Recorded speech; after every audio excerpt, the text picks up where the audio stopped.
Good morning student. ये video मैं उन स्टूडेंट्स के लिए बना रहा हूँ जो आने वाले टाइम में डॉक्टर बनने वाले हैं और साथ ही साथ अभी आप लोगों ने 12th का एग्जाम दिया है और नीट का एग्जाम भी आपने दिया होगा। बहुत अच्छा स्कोर आया है आपका और अगर स्कोर अच्छा आया है तो आप एमबीबीएस के लिए भी जा सकते हैं और वेटनरी के लिए भी जा सकते हैं। दो ऑप्शंस अवेलेबल है आपके पास में।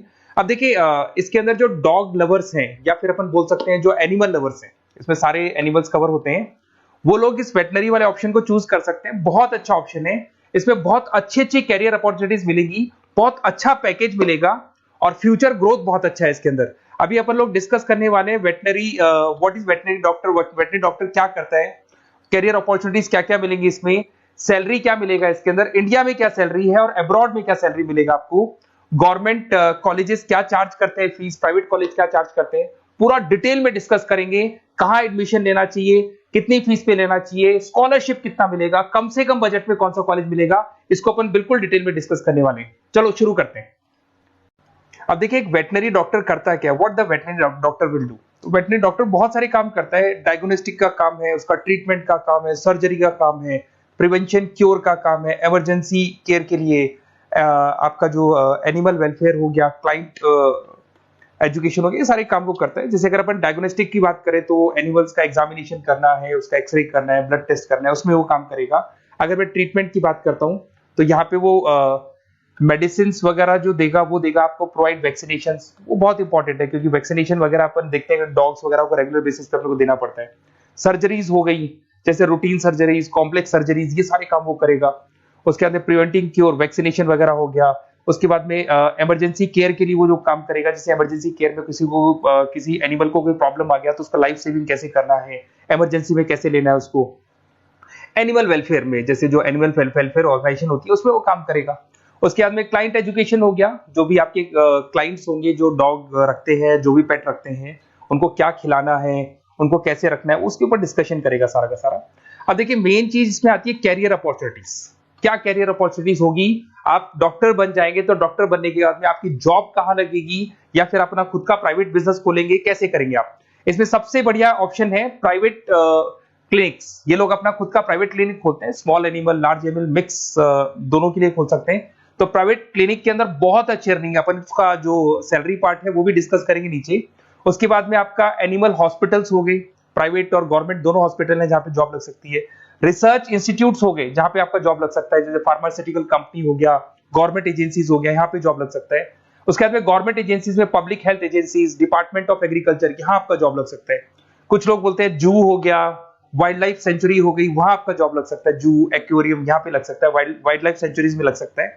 उसके अलावा फूड प्रोडक्शन इंडस्ट्रीज हो गई, जैसे लाइफ स्टॉक प्रोडक्शन हो गया, जैसे कोई मुर्गियों का बिजनेस करता है या मुर्गियों का फार्म है, वहां पे भी जॉब लग सकता है आपका। एनिमल वेलफेयर एडवाइस के लिए जॉब लग सकता है आपका।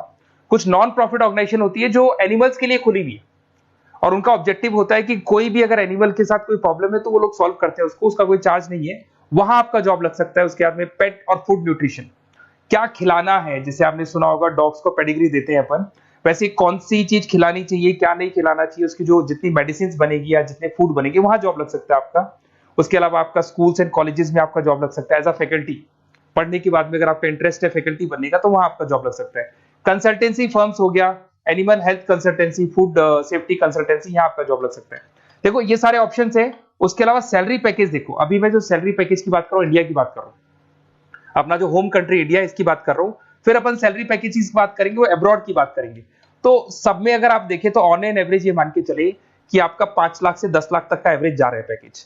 अगर प्राइवेट क्लिनिक भी आप खोलते हैं, गवर्नमेंट सर्विस भी करते हैं ना, तो आप ये मान के चले कि आपका पैकेज 5 से 10 के बीच में जाएगा। उसके बाद रिसर्च इंस्टीट्यूट में भी यही मिलेगा आपको, जूस वगैरह के अंदर आपका यही 5 से 10 लाख के बीच में मिलेगा। फूड प्रोडक्शन इंडस्ट्रीज है, नॉन प्रॉफिट ऑर्गेनाइजेशन है, तो ऑन एन एवरेज ये मान के चलो 5 लाख टू 10 लाख। तो एज अ फ्रेशर आपको एक्सपीरियंस हो जाएगा तो पैकेज बढ़ जाएगा। कंसल्टेंसी फर्म से यहाँ लग सकते हैं। बट अगर आप अब्रॉड का प्लान कर रहे हो ना, तो अब्रॉड के अंदर तो ये मान के चलो कि आपका जो सैलरी है उसके अंदर बहुत जबरदस्त मल्टीपल इंक्रीमेंट होने वाले हैं। अगर आप अब्रॉड का प्लान कर रहे हैं, अगर यूएस में अगर आपका जॉब लगता है तो मान के चले ऑन एन एवरेज $1 लाख है एनुअली। तो अगर $1 लाख का मतलब मान के चले तो 83 या 80 रुपीज राउंड फिगर में मानोगे तो भी 80 लाख रुपए आपको मिलेंगे। तो इसके अंदर एक बहुत अच्छा ऑप्शन है कि आप एज अ डॉक्टर बन के अब्रॉड भी जा सकते हैं। कुछ लोग हैं जो नहीं जाना चाहते बट कुछ जाना चाहते हैं तो वो जा सकते हैं, इसमें अब्रॉड भी जा सकते हैं। उसमें यूएस है, यूके है, ऑस्ट्रेलिया है, कनाडा है, जर्मनी है, बाकी और बहुत सारी कंट्रीज है जहां पे बहुत अच्छे अच्छे जॉब लगेंगे। ऑन एवरेज मान के चलो 80 लाख, 70-80 लाख रुपए आपको साल के मिल जाएंगे। ये सारे ऑप्शंस हैं। अब मेन चीज पे आते हैं। देखो सीधी सी बात है, अगर इसको करना है तो उसको करने के लिए नीट में स्कोर कितना चाहिए, गवर्नमेंट कॉलेज क्या मांगेगा, प्राइवेट कॉलेज क्या मांगेगा। अगर मैं गवर्नमेंट कॉलेज की बात करता हूं तो नीट में मिनिमम 450 का मार्क्स चाहिए आपको। अगर नीट में 450 मार्क्स नहीं है, प्लस आपका 12th में 50% कंपल्सरी है, फिजिक्स, केमिस्ट्री, बायो से होना चाहिए, 50% होना चाहिए, और साथ के साथ नीट के अंदर 450 मार्क्स चाहिए। 5.5 साल का कोर्स है। गवर्नमेंट कॉलेज में अगर आपको मिल जाता है तो सबसे फर्स्ट ऑप्शन यही रखेंगे आप। यहां पर आपका 2 लाख रुपए फीस मान के चलो तो 8 लाख रुपए में आप ये मान लो 8-10 लाख के अंदर अंदर, मतलब मैक्सिमम 10 लाख का खर्चा मान के चलो, इसके अंदर अंदर आपका कंप्लीट कोर्स हो जाएगा अगर गवर्नमेंट कॉलेज मिलता है। बट अगर आपका स्कोर कम है तो मैं आपको एडवाइस करूंगा गो फॉर प्राइवेट कॉलेज, क्योंकि आगे स्कोप बहुत अच्छा है कि वापस जब आप कहीं अब्रॉड जाते हैं या फिर कहीं और जॉब करेंगे तो निकल जाता है सारा पैसा, कोई दिक्कत नहीं है। प्राइवेट कॉलेज के अंदर नीट अपीयर चाहिए। अगर आपका स्कोर कम भी है तो भी चलेगा, नीट अपीयर है तो भी चलेगा।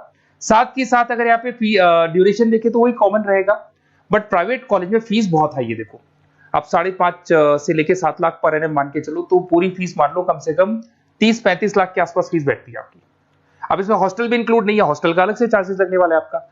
अब मैं जो आपको बताने वाला हूं उसको ध्यान से सुनना। प्राइवेट कॉलेज में बहुत सारे कॉलेजेस हैं जो लोग स्कॉलरशिप पे एडमिशन लेते हैं, बच्चों को पता ही नहीं उन कॉलेज के बारे में। वहां पर हॉस्टल भी इंक्लूड हो जाएगा, स्कॉलरशिप भी मिल जाएगा, और बहुत मिनिमम फीस में आपका एडमिशन हो जाएगा। इतना फीस आपका लगेगा ही नहीं, आप ये मान के चलो। तो उन सारे कॉलेजेस का अपन डिटेल में डिस्कस करेंगे। मेरा नंबर आप लोग के पास है, इस पे जैसे आप कॉल करेंगे तो या तो मैं रिसीव कर लूंगा, अगर मैं रिसीव नहीं करूं तो आप मेरे को मैसेज डाल के छोड़ना, मैं हाथों हाथ डिटेल, मेरे जो डिटेल काउंसलर्स हैं उनसे मैं बात करा दूंगा, वो आपको डिटेल में सारा डिस्कस करेंगे। Okay, best of luck. कोई प्रॉब्लम हो, ये नंबर है मेरा, इस पे कॉल कर सकते हैं। Okay, best of luck.